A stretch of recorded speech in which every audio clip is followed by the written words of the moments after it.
গরমের এই দিনে মন ও শরীরকে ঠান্ডা করতে নিয়ে এসেছে একটি আইসক্রিম রেসিপি। এই রেসিপিটি বাসায় তৈরি করে জয় করে নিতে পারেন পরিবারের সকলের মন, বিশেষ করে বাচ্চাদের ক্ষেত্রে। প্রথমে আমি কড়াইয়ে নিয়ে নিচ্ছি দুধ। আমি এখানে আধা কেজি দুধ নিয়েছি। দুধগুলো একটু নাড়াচাড়া করে গরম করে নেব। তারপর দিয়ে দেব 1 কাপ চিনি। আপনারা চাইলে আপনাদের স্বাদ অনুযায়ী চিনি কম বেশি করতে পারেন। কিছুক্ষণ জাল করার পর যখন চিনিগুলো গলে যাবে তখন দিয়ে দেব 1 কাপ গুঁড়া দুধ। গুঁড়া দুধ দেওয়ার পর আবারও কিছুক্ষণ জাল করে নেব। জাল করে নেওয়া হয়ে গেলে দিয়ে দেব 1 কাপ নারকেল কোড়া। আমার আইসক্রিমের মিশ্রণটি ঘন হয়ে গেছে। এবার এটাকে নামিয়ে এক সাইডে রেখে ঠান্ডা করে নেব।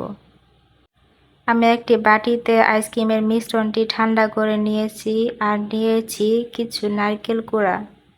এবার আইসক্রিমের ছাঁচের মধ্যে অল্প অল্প করে কিছু নারকেল দিয়ে দেব। আইসক্রিমের মধ্যে এভাবে নারকেল দিলে আইসক্রিমের স্বাদ আরও বেড়ে যায়। সবগুলো ছাঁচের মধ্যে নারকেল দেওয়া হয়ে গেলে একটি চামচের সাহায্যে আমি আইসক্রিমের মিশ্রণগুলো দিয়ে দেব। একে একে সবগুলো ছাঁচের মধ্যে এভাবে আইসক্রিমের মিশ্রণগুলো দিয়ে দিয়েছি।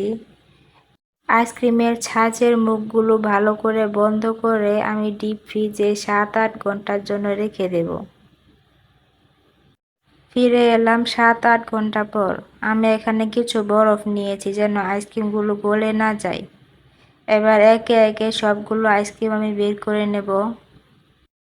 আমার নারকেল দুধের এই আইসক্রিমের রেসিপিটা তৈরি হয়ে গেল। আপনাদের বাসায় যদি ছোট বাচ্চা থাকে তাহলে অবশ্যই এই রেসিপিটা তৈরি করবেন।